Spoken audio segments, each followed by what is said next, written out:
signature, quoi. Au On sait que moins, c'est toi. au moins, tu vois, t'es crédité, la SACEM te paye et finalement on peut te retrouver, non? Ouais, Ouais, mais mais ça, c'est ça le problème. Ça, C'est que on en met fait, c'est tout le le minimum côté fiscal, artistique tu là, vois. c'est dur. en fait, le problème, c'est que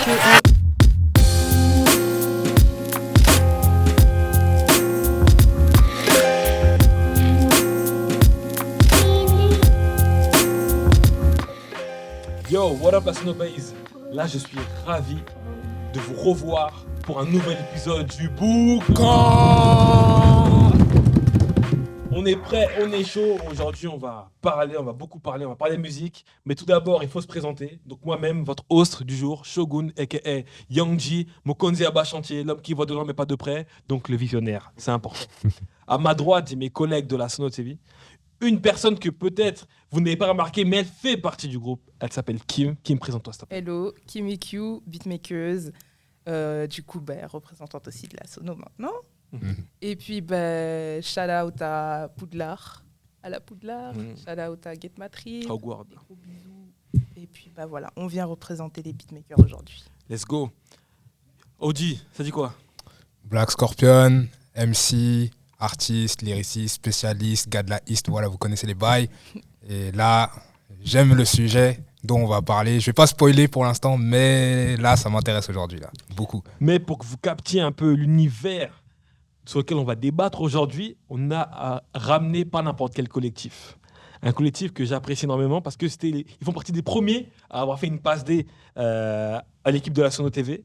On a l'équipe de Loop Session qui est là, présent. Merci d'être venu. Pouvez-vous vous présenter? Hello. Alors moi, c'est Scylla, du coup, chargée de programmation pour la Loop Session Paris. Yes, et du coup, moi, c'est Matt, pareil. Rapproche-toi du micro pour qu'on Ouais, t'entende bien. un petit peu plus. Non, moi, du coup, de Matt, a.k.a. Matt. Du coup, je suis là-bas, effectivement, en tant que vice-président de la Loop Session Paris. Et on est là pour parler un petit peu beatmaking, quoi. Est-ce que vous pouvez, juste pour ceux qui ne savent pas, expliquer un peu c'est quoi Loop Session, où est-ce qu'on peut vous trouver? Un petit instant promo comme ça au début. Allez, avec plaisir. On m'entend bien, ça va? Nickel, on t'entend parfaitement. Super. Alors, la Loop Session, faut savoir que déjà, c'est à l'international. Nous, on représente Paris. Mais la première, c'est à São Paulo, puis à Montréal. Enfin, Montréal, c'est la première, on va dire, plutôt. Et donc, nous, on représente Paris. L'idée, nous, c'est un concept. On organise des événements sur Paris une fois tous les 2 mois. Et donc, c'est un événement autour du beatmaking où le concept, c'est il y a un vinyle à sampler, 4 heures pour faire une instru d'1 minute 30. Et ensuite, il y a une session d'écoute ouverte au public. Et donc, ça permet de créer du réseau, d'écouter un peu ce qu'ils ont fait la journée. Et voilà, quoi. Et aussi, pendant la soirée, après la session d'écoute, des fois, on a des partenariats où on peut organiser des open mic. Donc, c'est hyper intéressant pour les connexions entre rappeurs, rappeuses, beatmakeuses. Et ensuite, souvent, on clôture ça avec 1 ou 2 lives d'artistes en développement. Parce que c'est aussi dans notre... le cœur de la loupe, ouais. Le cœur de la loupe, ouais. Donner la visibilité aux gens qui en ont besoin et qui sont très talentueux. Nickel. En tout cas, j'en ai fait plusieurs de Loop Sessions et à chaque fois, ce sont des événements incroyables. Donc, je vous invite, toi, abonné, à suivre la Loop Session parce que c'est vraiment du lourd ce qu'ils proposent. Maintenant, parlons sujet qui fâche, un sujet que j'aime bien. C'est la question du jour est la suivante. Est-ce que les beatmakeuses ont la reconnaissance qu'ils méritent dans le game? Ouvert, celui ou celle qui est intéressé de commencer, n'hésitez pas, prenez le micro. J'attends d'avoir vos réponses. Vas-y. Non, je dirais non. Ouais. Ils sont pas. Non, c'est clairement pas. clairement sous-représentés. C'était aussi pour ça qu'on a lancé la loupe. C'est qu'effectivement, en fait, y a tout le public entre guillemets, en fait, connaît vraiment les artistes lyricistes, etc. Quand ils sont sur la scène, c'est vraiment eux qui sont sur les devants. C'est eux qu'on voit, c'est à eux qu'on s'identifie. Alors que derrière, en fait, il y a que des magiciens qui sont en train de travailler dans l'ombre, etc. Au studio, t'as fait les mélos, t'as fait avec multi-instrumentalistes, etc. Avec ces mecs-là, en fait, on n'en entend jamais parler. Ou très peu, en tout cas, pas assez. Et voilà, clairement. Donc, c'est pour ça aussi qu'on essaie de booster un petit peu le truc. Mais non, clairement, si je réponds à la question un petit peu classiquement, c'est non, clairement, ils sont pas assez représentés. Et dans plusieurs aspects. Sur la visibilité en général, sur les lives, c'est bête, mais on les remercie jamais, par exemple. Jamais. Peut-être ça se fait, mais c'est rare. L'aspect juridique, financier, bref, il y a trop de trucs. Mais ils sont pas du tout mis en valeur et C'est pour ça que la loupe existe aussi, quoi. Et j'ai une petite question. Peut-être, est-ce que vous vouliez répondre? Est-ce que vous avez un avis?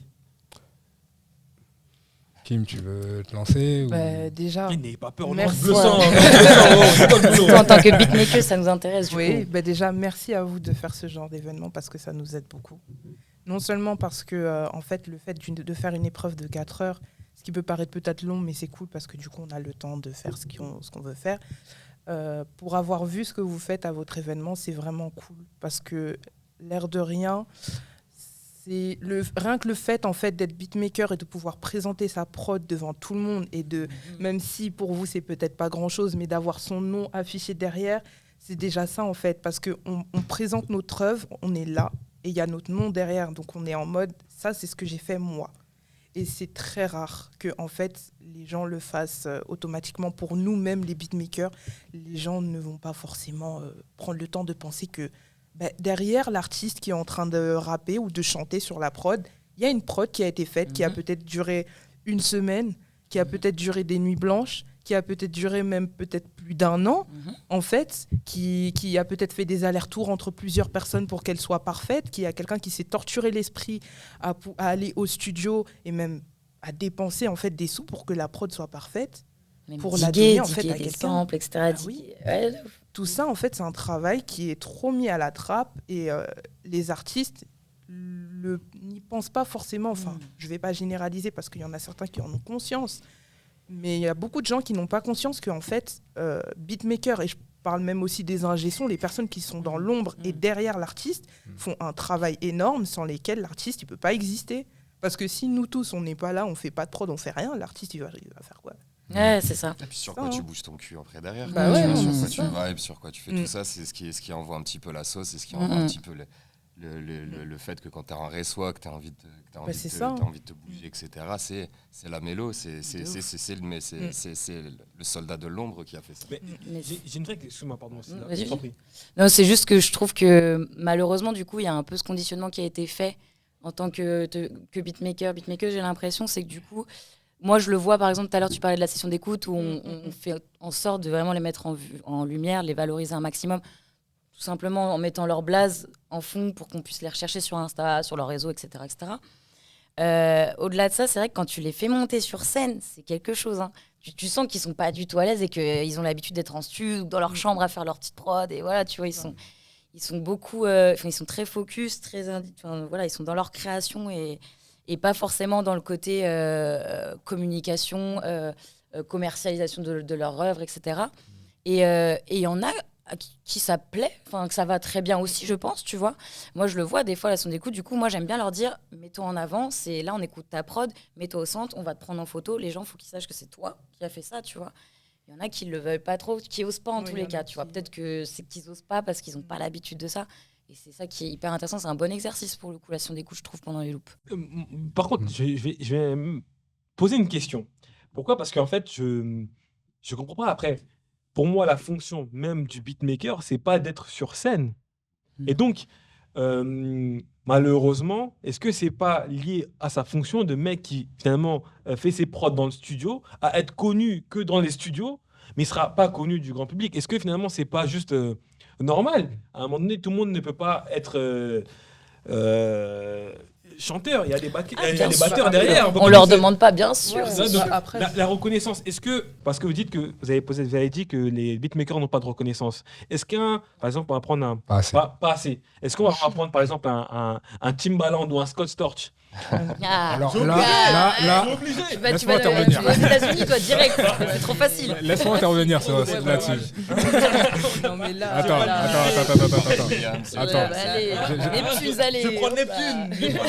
J'aime les exemples que tu prends. J'aime les exemples que tu prends. Trop booming, etc. Mais yes, non, clairement. Ou je te prends Jalil Beat par exemple. Tout le monde à un moment, ou DJ Mustard, à un moment tout le monde voulait avoir leur prod et c'était très clair que voilà, je veux cette sonorité là. Après, ça, c'est aux États-Unis, à l'ancienne. Aujourd'hui, en France, c'est en train de changer. Hein. On prend en Mais France, alors. franchement, dans les années 90, il y Arsenic, en a. Hein. Jimmy Finger, par exemple, à un moment donné, tout le monde voulait avoir sa prod de Jimmy Finger, etc. Juste après, quelques gouttes suffisent. Est-ce que finalement, le beatmaker a pas finalement sa reconnaissance, mais pas grand public? C'est-à-dire que moi, C'est ça. Shogun, qui suis là, bulle. Mais le rappeur, le Black Scorpion qui est ici, lui aura son. Encore heureux, j'ai envie de dire. Enfin, il travaille avec lui, ou avec elle. Encore heureux qui s'intéresse à cet univers avec les gens qui y travaillent, tu vois. C'est justement, nous, ce qui est important, c'est que ça soit ouvert au grand public, tu vois. Parce que moi, je suis pas forcément pour que le beatmaker, la beatmakeuse soit sur scène. C'est pas ce qu'on lui demande, de toute façon. Et je pense que c'est pas ce qu'il veut non plus. C'est plus qu'il ait cette reconnaissance quand même publique qui est importante, tu vois, et qu'on le mentionne peut-être un peu plus, je pense. C'est important. Qu'il se retrouve pas dans un petit crédit en tout petit tu vois, on voit même pas. Il faut que tu cherches parce que tu as kiffé ta prod. Combien de fois ça m'est arrivé où je galère à trouver, maintenant moins. Mais franchement, des fois, je me souviens quand je diguais sur SoundCloud et tout, tu galères des fois à trouver, tu vois, les compositeurs derrière les sons que tu kiffes, tu vois. Et c'est juste ça, je trouve que... Mais là, c'est en train de changer. Il y a pas mal de projets qui sortent en duo avec rappeurs, beatmakers et tout, donc ça, c'est cool. Pareil, il y a le prix de la composition aux flammes là maintenant qui se fait. Tarek Azouz qui était le gagnant l'année dernière. Donc voilà, en vrai c'est en train de bouger, mais je pense que il y a encore du taf. L'idée, c'est d'éduquer un peu le public aussi à ça, c'est-à-dire qu'en fait, forcément, dès que tu connais un petit peu l'artiste, etc., l'idée, c'est de se changer aussi un petit peu la mentale. Quand tu vas voir un artiste et que tu l'écoutes, etc., chanter, tu vas voir aussi en fait le gars qui a fait la mélo derrière, parce que tu sais que c'est lui aussi qui fait pratiquement la moitié du taf aussi, en fait, tu vois, si on split le truc. Au moins. Donc voilà, tu vois, minimum. Il y a de l'accompagnement de mal, on se rend pas compte, il y a de l'accompagnement. En fait, c'est déjà... Ouais. C'est pas, on cherche même pas forcément à avoir une visibilité énorme en mode faut que voilà, c'est la reconnaissance, quoi. le minimum il est pratiquement pas là.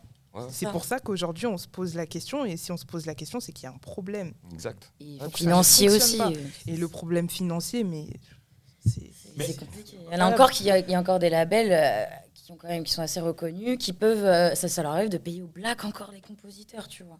Et parce que tu as envie d'être sur ce projet-là et que vas-y, c'est pas déclaré, mais j'ai envie d'être sur le projet de ce gars-là parce que putain, c'est un truc de ouf. Nan.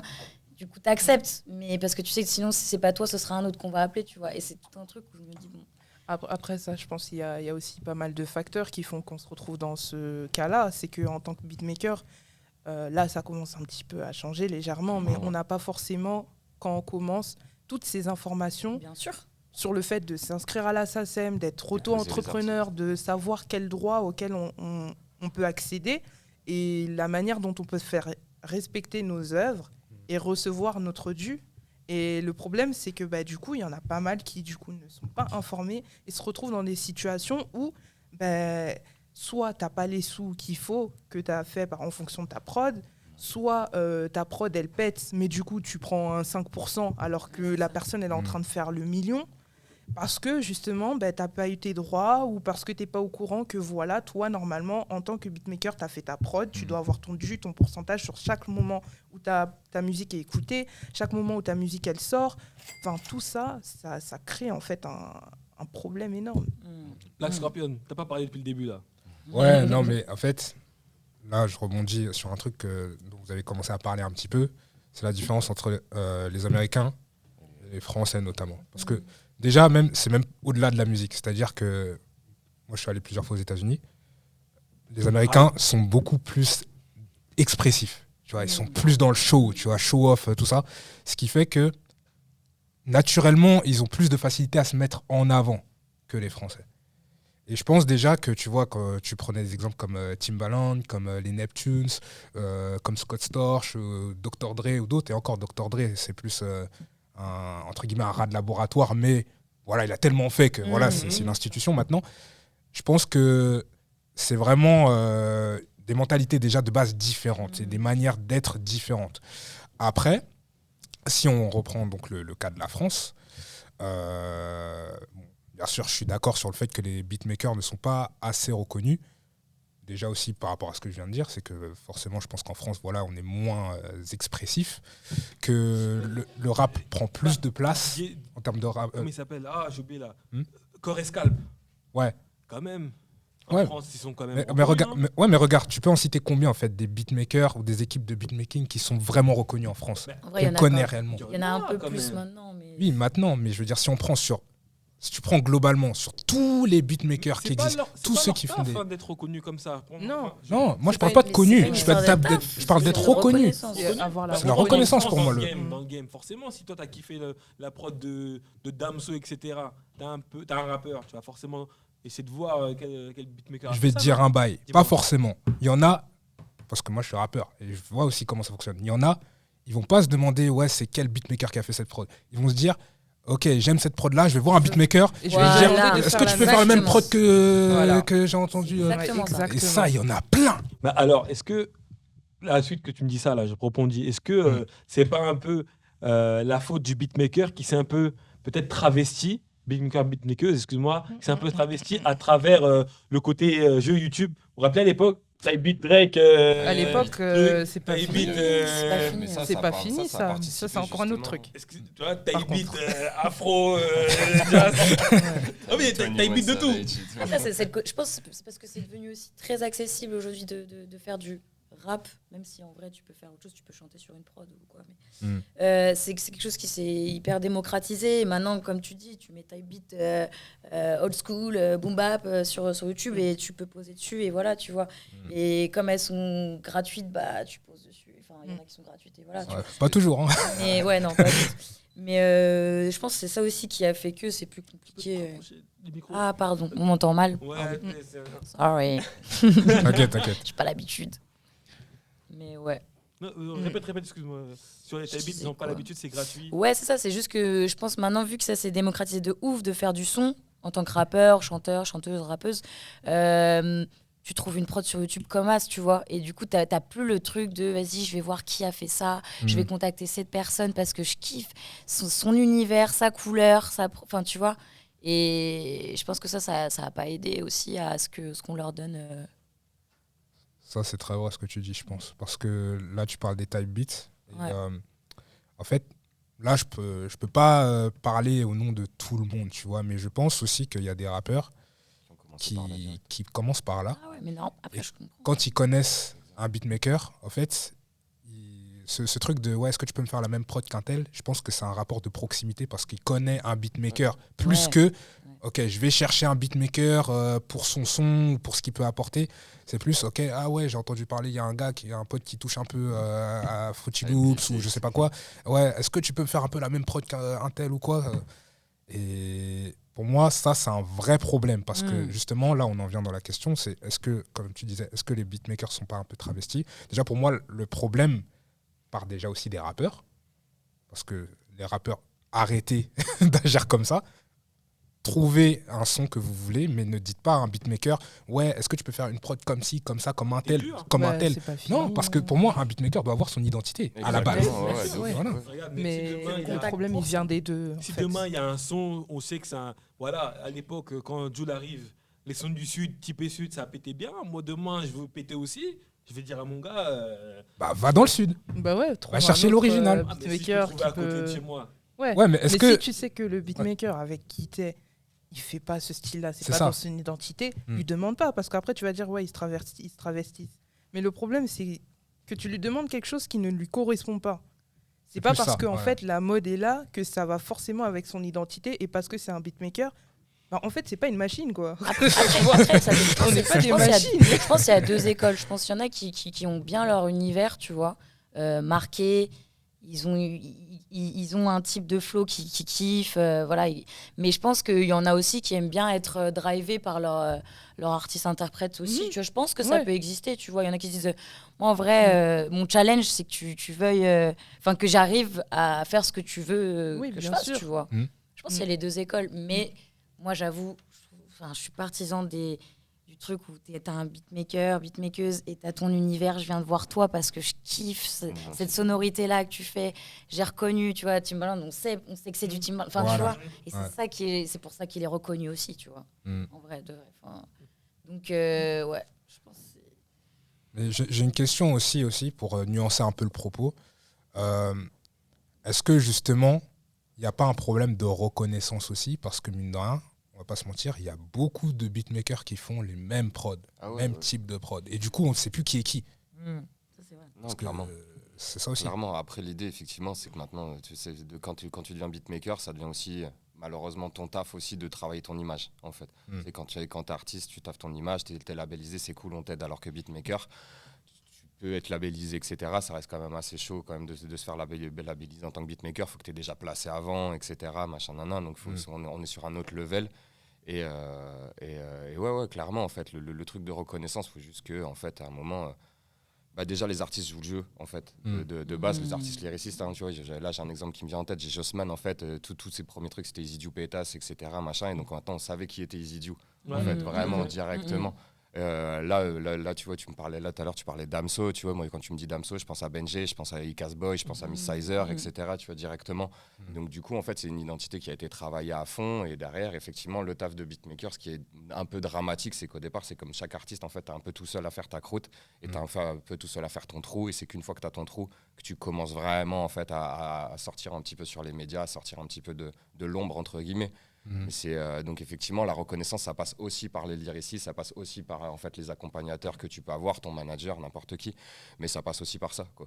Donc pour moi la reconnaissance en fait c'est bien sûr le taf du beatmaker, mais derrière c'est le taf aussi de tout le monde en fait, de mettre en avant. Je pense qu'ils sont pas forcément tous entourés, tu vois, autant je pense que c'est plus facile d'être tout simplement juste d'avoir un manager en tant que rappeur, chanteur, tu vois, c'est plus facile qu'en tant que beatmaker.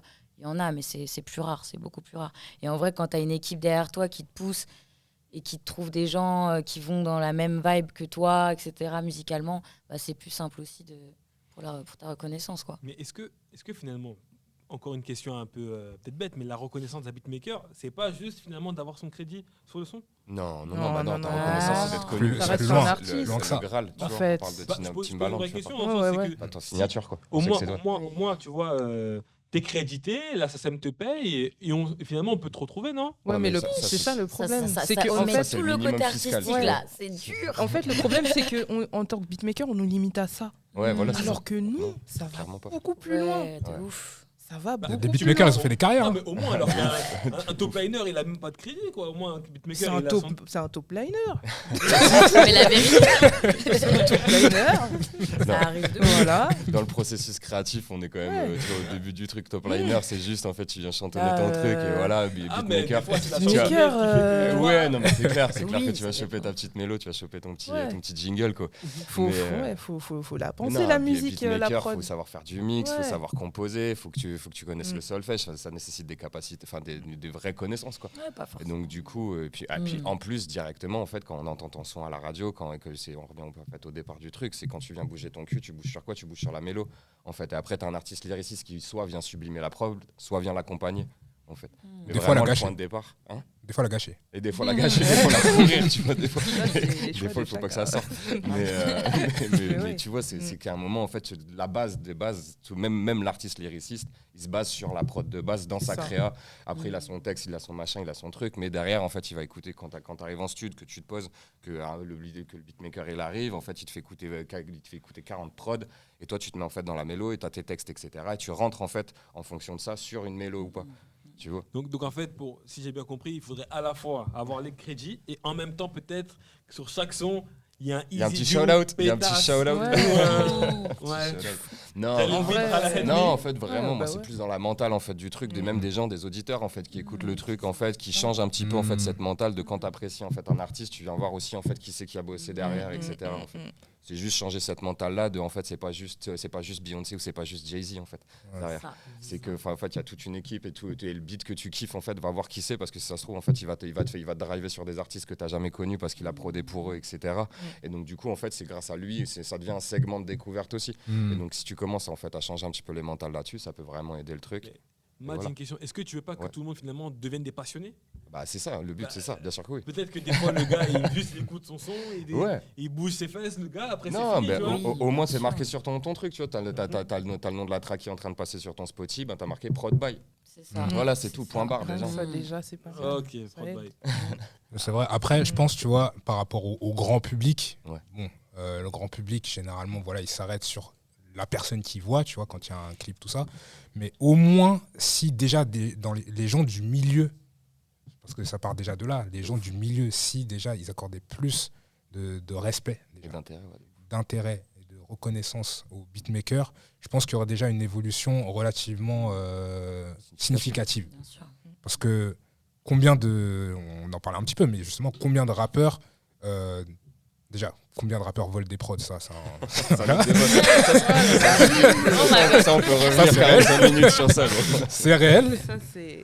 Combien de rappeurs volent des prods sur YouTube, téléchargement, on connaît les bails. Arrêtez de faire ça, réellement, arrêtez de faire ça. C'est disrespectful. Bon, déjà, il y a ça. Ensuite, quand tu as un rappeur qui a une prod et tout, combien crédite réellement le beatmaker, combien lui donne la reconnaissance, justement. En fait, des fois, c'est simple, tu vois. Tu peux mentionner, comme tu disais, un peu un shout-out, tout ça. Tu inscris bien, tout ça, et c'est suffisant, en fait. En tout cas, c'est un bon début. Mais il y en a beaucoup qui ne le font pas, tu vois. Ouais, Et ça n'aide pas à mettre le beatmaker en avant. Parce que c'est vrai que le beatmaker, c'est plus un travail, on va dire, de l'ombre. Tu vois, c'est quelqu'un qui est surtout dans le studio, chez lui, qui fait des trucs. Mais comme vous avez dit, et je vous rejoins totalement, c'est un vrai travail. C'est ça. Ouais, C'est un vrai travail. Ouais. Et t'as un rappeur, chanteur ou quoi, t'as pas de beatmaker, Tu fais on retire toutes les musiques qu'il y a, on Tu voit la vois. situation comment elle est après. Ouais, tu fais un bel acapella, c'est Mais cool, machin. en Mais En vrai, je reviens aussi sur le live du coup. Certes, bah oui, tu vas pas avoir le beatmaker derrière en mode c'est moi qui ai fait la prod, les gars. Mais c'est plus, tu vois, moi par exemple, les concerts où je vois qu'en fait, il y a un live band qui refont les instrumentales avec des vrais instruments quoi, sur scène. Pour moi, ça, c'est vraiment. Enfin, là, je trouve il y a quelque chose. Enfin, ça valorise quand même. Pardon. Ça valorise, ça valorise grave son taf en fait. C'est hyper important, je trouve. Ouais, je kiffe ce genre de concert. C'est trop important pour moi. Voilà. C'est tout, je voulais juste dire ça. J'ai pensé au dernier concert de Wu-Tang que j'ai fait. Genre, j'ai vu les. Ah, t'étais là-bas? Oh, c'était magnifique. À Bercy, c'est ça? Ouais. Ouais, j'étais là-bas aussi. C'est comme ça aussi. Par Mais contre, c'est dommage, on les voyait pas. Mais bref. Après, ça dépend où vous étiez. En vrai, ce que je voulais aussi ajouter, c'est que de manière générale, qu'on soit beatmaker pour des artistes ou même pour des événements de danse, puisque c'est le cas aussi, il y a ce manque de reconnaissance. Et si il peut y avoir au moins une reconnaissance en créditant la personne ou en la taguant ou en fait en mettant que voilà, cette prod-là, je sais que c'est un tel qui l'a fait, je vais le mettre au moins. Déjà, rien que là, en fait, en tant que beatmaker, on se sent déjà reconnu. Ça nous fait déjà plaisir de se rendre compte que notre travail que l'on a fait, pour lequel on s'est donné, est reconnu. Et notre œuvre aussi. Donc déjà ça, en fait, on se sent déjà beaucoup plus respecté que si on prend la prod de quelqu'un et on va faire notre vie avec, quoi. Tu télécharges la prod, tu vas te faire une vidéo ou tu vas te placer un truc et tout, et tu nous préviens pas, tu vois, déjà. Voilà. Mais justement, là, tu parlais de taguer. Il y a justement un certain nombre de beatmakers maintenant qui ont un tag maintenant, Ouais, qui le tag, mettent ça c'est- sur la prod. ça date Est-ce de- que justement, ça aide pas un petit peu quand même? Ouais, mais ça vient de nous. Ouais, ça vient de- C'est Mais ça, après, le truc. justement, la reconnaissance ne doit pas venir que. Enfin, je veux Non. dire, Oui, c'est non, c'est nous, un- nous, c'est un effort en- aussi En, à vrai- faire. en vrai, le tag, ça fait. Moi, je trouve que le tag fait partie du côté artistique et de l'identité du beatmaker. Donc, du coup, ça rentre en compte dans la prod. Mais du coup, je pourrais pas dire que c'est un truc qui fait qu'on va avoir de la reconnaissance. Tu vois, ça entre en compte dans notre DA, mais voilà. C'est la base, quoi. Mais ouais. juste quand même, si on peut dire ce qu'est un tag, parce que peut-être tout le monde ne Ouais. sait pas ce qu'est un tag. Au sens beatmaking, je parle. Bah, un tag, on peut dire que c'est un style de signature dans une prod. Par exemple, quand je fais mes prods, en fait, j'ai une voix qui dit Kim. Et je vais le mettre en fait au début de mon son, ou je peux le mettre à la fin, ou au milieu, ou les deux. C'est une manière en fait de signer ma prod, quoi. De signer mon œuvre.